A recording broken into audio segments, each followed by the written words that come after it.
As new games in a series come out, the graphics always get better. Hi folks, it's Falcon, and today on gameranx, the 10 biggest graphical jumps in video game sequels. Just a quick disclaimer / acknowledgement at the beginning. This is a topic that's up to interpretation, probably more than a lot of other topics. What looks good and what looks bad is a really subjective thing, so please don't take any of this as, I think that a game looked bad and now it looks good, because that's definitely not it. We're talking about techniques developing and new technologies used. Number 10 is the difference between Uncharted 3 and Uncharted 4. Now, Uncharted 3 in its own right is a good-looking game, especially compared to Uncharted 1. Uncharted is a series that over time looked way better. The original trilogy of Uncharted is actually a very good graphical improvement, but between 3 and 4, it's no competition. We're talking about a different console generation, so PS3 versus PS4,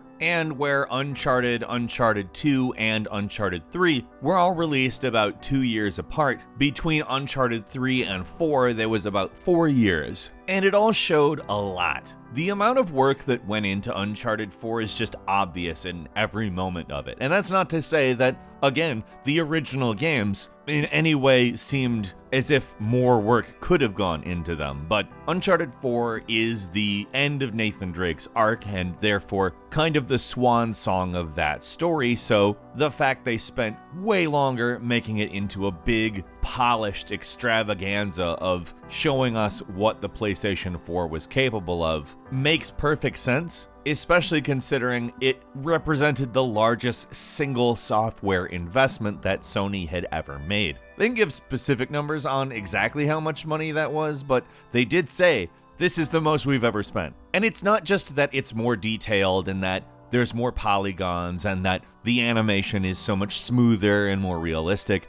They also upped the scale of the game by a lot, which would have represented probably the thing that they would have spent that money on. But there is no nook, no cranny in Uncharted 4 that isn't beautiful. Number 9 is Call of Duty to Call of Duty 2. Now, both of these games are a little bit arcane looking today. And in some respects, the actual aesthetic really didn't develop very much between the games. But the detail-oriented stuff like the environments and especially the animations, they're a lot better in Call of Duty 2. The original Call of Duty at the time seemed, well, quite cheap, especially if you got up close to a vehicle or a wall and looked at how little the textures themselves actually repeated. Things looked more like real life in subtle ways, in ways that I'm not sure anybody would call lots of attention to, especially looking back at both the games next to each other. But thinking about it, one might say, wow, this game seems more real and cinematic and great.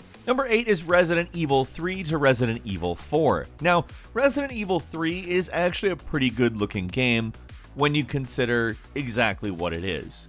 In fact, all 3 Resident Evils are. Resident Evil 1, very basic, but was ahead of the pack when it came out. 2, the same. 3, honestly a pretty good looking game with pretty smooth character models for the time. The version that came out on Dreamcast, it played in a higher resolution and showed the textures in a much more flattering light, as well as filtering them and having slightly higher resolution backgrounds. It's not a bad looking game. It's not great looking, but it's not bad. Resident Evil 4, though, is a fully 3D game, and it holds up today. The re-release on the recent consoles is more or less just the game at a higher resolution, with the textures cleaned up a bit, of course. It holds up. In some areas in the original PS2 one, the lighting was a little bit less good, but not a lot. In truth, the polygon models, the amount of polygons in the characters, it's amazing. Resident Evil 4 is a good looking game.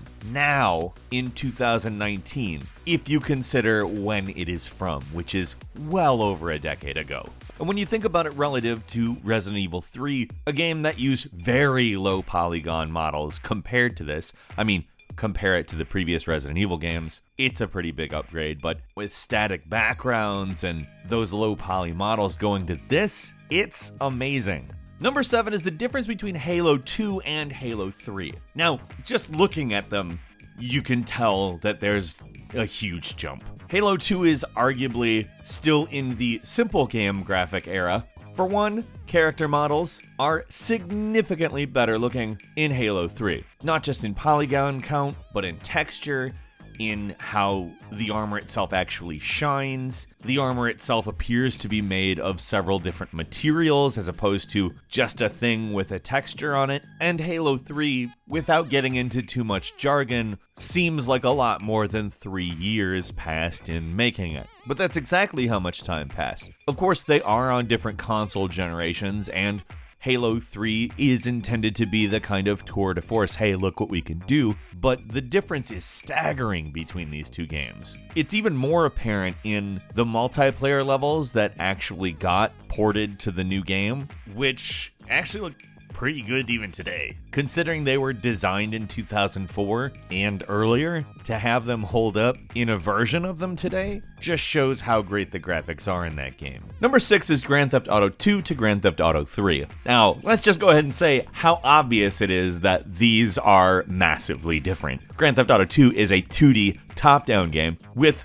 fairly uncomplex graphics, actually. Now, there is some 3D aspects to it, but nothing major, whereas Grand Theft Auto 3 is more or less the ancestor of everything now. It's pretty much every game now. I know that that's a little bit of an exaggeration. I know that the graphics are not amazing in Grand Theft Auto 3, but it's also pretty much the granddaddy of everything now. You can genuinely look at the whole city, you can look at the skyline, you can go hang out on the bridge, look at the details there, you can basically do anything in a fully realized city. Now, is it amazing looking today? No. It's not, but compare it to Grand Theft Auto 2, and in your mind, it's not even like looking at the same thing. Forget the city, too, the vehicles. You've got vehicles that shine, they're made of metal, they've got headlights that create lens flares. There's really a lot of cool stuff in this game.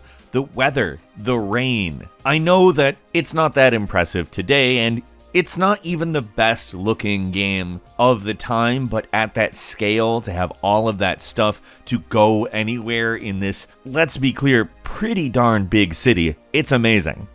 Number 5 is Red Dead Redemption versus Red Dead Redemption 2. Now, Red Dead Redemption itself, pretty good looking game. It's actually a fairly colorful game that does a lot with light. It's got pretty good shadows, it's got fairly high polygon count character models considering it's a pretty long time ago. I mean, it's from 2010, and for 2010 it was a pretty good looking game. But hey, look at Red Dead Redemption 2, which is perhaps the best looking game of all time in terms of balancing realism and stylism, using engines to simulate physical things like light, mass, momentum, and all of these things come together to create just a gorgeous, seemingly impossible, just a decade ago type world. Not that the first Red Dead Redemption was bad looking. In fact, again, I think even the level that it was made at could be argued as a style that games are still using. But we have, I mean, just the most detail possible. Sometimes people have even said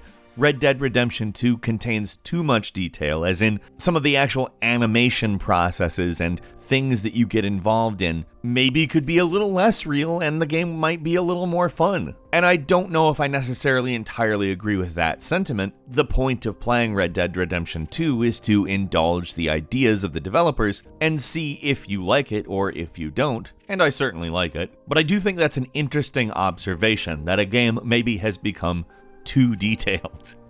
Number 4 is Metal Gear Solid 1 to Metal Gear Solid 2, which Metal Gear Solid 1 is a boxy, almost silly looking game compared to Metal Gear Solid 2, which pushed the PS2 to its limits. You can play Metal Gear Solid 2 on a PlayStation 2 now, and it looks good. It is such a perfect example of balancing what you want to do with what the system is capable of. Balancing realism with style, and knowing exactly where you can't do more. Every 3D model in that game is incredibly well optimized. The faces take up the bulk of the polygons, of course. The bodies use just enough to not look weird. They use textures to hide their low poly counts. And they tend to use weather effects and environmental effects to cover up the seams in certain ways. Metal Gear Solid 2's graphics are a magic trick, and although that's not really necessary now, I kind of wish that more people had that perspective going in. In some respects, Metal Gear Solid 1 is similar. It just looks nowhere nearly as good because it's older and is running on technology that is nowhere nearly as powerful. But it makes do. Metal Gear Solid 2 does more than make do. It makes something that doesn't seem possible seem normal. Number 3 is Final Fantasy IX to Final Fantasy X. Final Fantasy IX was the last of the Final Fantasy games on the PlayStation. It used static backgrounds with polygon characters. It arguably had the best polygon characters of all three of them, although there are stylistic reasons why some might prefer one of the previous two games' look to Final Fantasy IX. However, Final Fantasy X is a fully 3D, for the most part, game. The characters in the game have much higher polygon counts. The effects in the game are much more convincing. The world is populated by much more animated, much more realistic, and yet very stylistic, very fantastical characters that do fit in with the tradition. Final Fantasy X, like quite a few other games on this list, is meant to represent a generational change. An improvement so stark, you understand why there's a new console. It's in some ways a justification for new hardware. Number 2 is Devil May Cry 4 to Devil May Cry 5. Devil May Cry 4 is very much a game that is a product of its time. It looks a lot like a lot of games that came out back then. You can see traces of Bayonetta in the ideas for the landscapes. You can see the sort of respect between the Capcom teams, the people that remained there, and Hideki Kamiya, who had left. The art style is great. Honestly, it's a good-looking game. But Devil May Cry 5 looks like an animated film, like an actually pre-rendered animated film, and I know some people might disagree a little bit with me, but with how fast the game moves and how creative the visuals are, I mean, it's a big upgrade in pretty much every department, not just technically speaking, but I think artistically speaking, it does a lot to differentiate itself without looking foreign to the series. Devil May Cry 5 is just so pretty and nice and cool and great. I don't know what else to say about it. And finally, number 1 is the difference between Half-Life 1 and Half-Life 2, which I don't know if you remember Half-Life 1. It is a game from the mid-90s, and it looks like a game from the mid-90s. Now, keeping in mind it is one of the better looking games from its era, in which there is animation on characters that no other gaming series was even thinking of doing, it does have to be given a compliment in that respect. But Half-Life 2 had a 5-year, $40 million development process that was basically several passion projects of the employees at Valve at once. Half-Life 2 is a tour de force of graphics experimentation. In 2004, it easily had some of the best people, the best faces, the best mouths. Maybe not necessarily the most realistic, there's certainly an element of stylization to the graphics. However, they never felt stale or stiff, they felt animated and alive. On top of that, it had some of the most beautiful lighting effects of anything we'd ever seen in 2004, including some pre-rendered animated films. And this was in real time. Absolutely, it was the best looking real-time graphics there was, which is why the engine that they created for Half-Life 2, the Source engine, is still used in projects today. It's also a game that managed to incorporate a lot of new elements over the years. For instance, high dynamic range rendering has been added to it. It's something that you can play the game with now, and it still looks very pretty. In fact, the game still looks very pretty. Maybe a little low poly compared to something today, but honestly, I think it probably holds up better than a lot of other games from that era. A couple of bonus games for you: Tomb Raider Chronicles to Tomb Raider Angel of Darkness, in which it went from probably the best looking of the still fairly blocky Lara Croft to, well, something that looked a lot more like a person. What are some games that had some really big jumps in graphics? Leave us a comment, let us know what you think, and click like on this video if you enjoyed it. If you're not subscribed, now's a great time to do so. We upload brand new videos every day of the week, and the best way to see them first is, of course, a subscription. So click like, and don't forget to click subscribe. As always, we thank you very much for watching this video. I'm Falcon. You can follow me on Twitter at FalconTheHero, and we'll see you next time, right here on GameRanx.